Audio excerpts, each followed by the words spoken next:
పండించిన పంటలు గిట్టుబాటు ధరలు ఇవ్వాలి. రైతులు పండించిన పంటలు గిట్టుబాటు ధరలు ఇవ్వాలి. ఉపాధి హామీ పథకంలో తెస్తున్న మార్పులను రద్దు చేయాలి. లేబర్ కోడ్లు రద్దు చేయాలి. ఉపాధి హామీ పథకాన్ని నిర్వీర్యం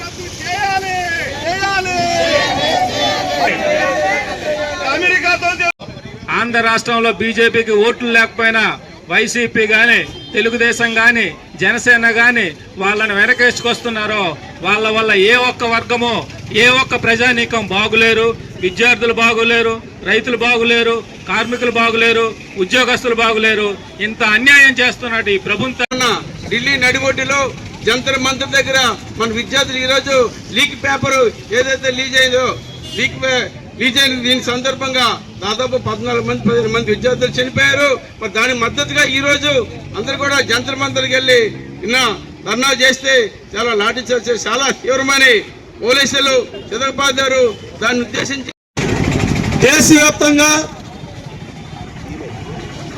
ఎస్కేఎం ఇచ్చిన పిలుపుగా ఢిల్లీ నడిబొడ్డున రాత్రి వర్షం కురుస్తున్నా చుట్టుపక్కల రాష్ట్రాల నుంచి విపరీతంగా రైతాంగం చేరుకున్నారు. ఇది ఈనాటి ఉద్యమం కాదు. కరోనా కష్టకాలంలో ఒకవైపు శవాలు రోడ్డు మీద పడుతుంటే రోడ్డు మీద లక్షలాది మంది వీధికెక్కి నరేంద్ర మోడీ తీసుకొచ్చిన రైతు వ్యతిరేక 3 నెలల చట్టాలు రద్దు చేసే వరకు ఉద్యమం చేపట్టారు. మరి ఆ ఉద్యమం సందర్భంగా ఎంత హేళన చేసింది ఈనాటి ఎన్డీఏ కూటమి.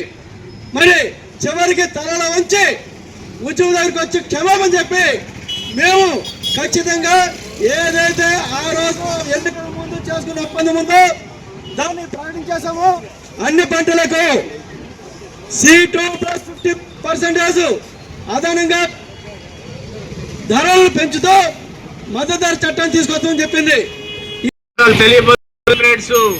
మన ముందుంచినటువంటి విషయాలు కూడా మనందరికీ అర్థమై ఉంటాయి.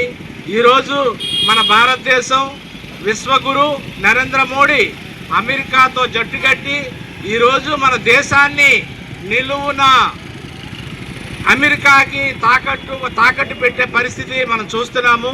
యుద్ధంలో కానీ అలాగే కార్మిక కర్షక విద్యార్థి అలాగే అన్ని రంగాలకు సంబంధించిన చట్టాల విషయంలో కానీ ఏ విషయంలో కూడా ఒక ప్రజా వ్యతిరేక విధానాలతోటి నరేంద్ర మోడీ విశ్వగురు పరిపాలిస్తున్న పాలన మనం ప్రత్యక్షంగా చూస్తున్నాం. నిన్న కాక మొన్న దేశవ్యాప్తంగా వాలంటీర్గా ఎవరి డబ్బులు ఖర్చు పెట్టుకుంటూ ఢిల్లీకి అనేక రాష్ట్రాల నుంచి పెద్ద ఎత్తున యువతరం ఆడపిల్లలని లెక్క చేయకుండా చలో ఢిల్లీ. దేశంలో జరుగుతున్న విధానాలపై దేశ రైతాంగ సమస్యల మీద పిలుపు భాగంగా ఈరోజు మరి భారతదేశంలో విభిన్న జాతులు విభిన్న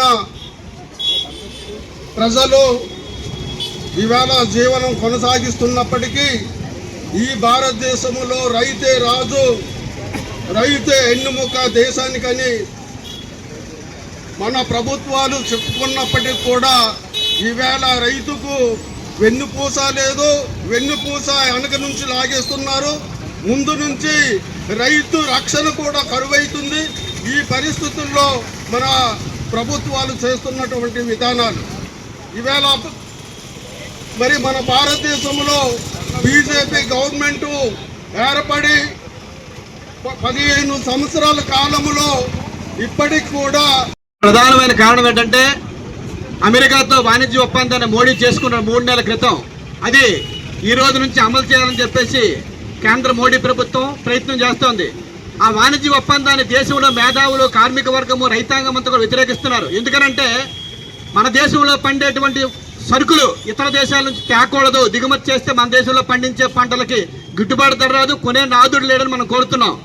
కానీ దానికి కేంద్ర ప్రభుత్వం మోడీ ప్రభుత్వం పట్టించుకోవడం లేదు. ముఖ్యంగా మన దేశంలో ప్రధానంగా వరి పంట పండిస్తారు. ఈ వాణిజ్య ఒప్పందం అమెరికాతో వరి ధాన్యాన్ని కూడా బియ్యాన్ని మన భారతదేశం దిగుమతి చేసుకోవడానికి నరేంద్ర మోడీ ఒప్పందం చేసుకున్న అమెరికాతో.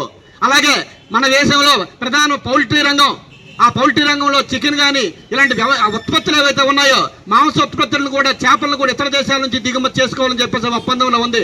కానీ ఆ రకంగా చేసుకుంటే అలాగే పామాయిల్ మన దేశంలో పామాయిల్ పండించడానికి ఒక ప్రక్క ప్రభుత్వం ప్రయత్నం చేస్తుంది, ప్రోత్సహిస్తుంది. కానీ ఆ పామాయిల్ వంటి నూనె గారు ఈ రాష్ట్రంలో చంద్రబాబు నాయుడు గారు జోడీగా రైతాంగాన్ని దివాలా దించుతున్నారు. కార్మిక వర్గానికి ఉన్న హక్కులు తీసేస్తున్నారు, బానిసలుగా చేస్తున్నారు. అలాగే వ్యవసాయ కార్మికులకి ఉపాధి ఉంటే ఉపాధి హామీ చట్టాన్ని తీసేసి ఆ డబ్బుని కార్పొరేట్లకి దారాదత్తం చేస్తున్నారు. వాళ్ళు వీళ్ళని కాదు, అన్ని రకాల రంగాల కార్మికుల్ని, ప్రజల్ని, రైతుల్ని ఇబ్బంది పెడుతున్నారు.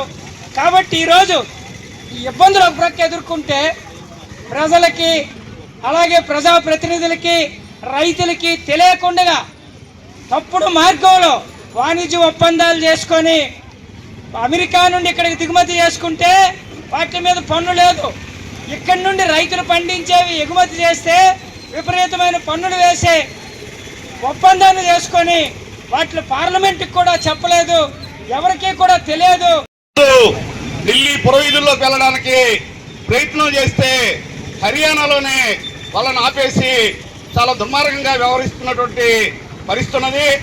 అదేవిధంగా ఈరోజు మోడీ అధికారంలోకి వచ్చిన తర్వాత అంతకుముందు పరిపాలించిన పాలకుల చెప్పుల్లో తాళు దూర్చి అంతకంటే ఫాసిస్ట్ విధానాల్ని అమలు చేయడంలో భాగంగా అమెరికా సామ్రాజ్యవాదులకి దాసోహం అవుతూ అసమాన ఒప్పందాల మీద సంతకం చేస్తూ భారత రైతాంగం యొక్క, కార్మికుల యొక్క, పేద ప్రజానికి యొక్క హక్కుల్ని కాలరాస్తున్నటువంటి పరిస్థితి ఉన్నది. ఇందాక వేణుగారు చెప్పినట్టుగా ఓ ప్రక్క ధరలు పెంచుతా ఉన్నారు. ఈరోజు రైతులకి కనీసం ఎరువులు అందట్లేదు. ఒక ఎరువు బస్తా కోసం క్యూలో నిలబడాల్సి వస్తూ ఉంది. బడా బాబులు అక్రమంగా ఎరువుల్ని తరలిస్తున్నటువంటి పరిస్థితి ఉన్నది. నిజమైనటువంటి రైతులకి ఈరోజు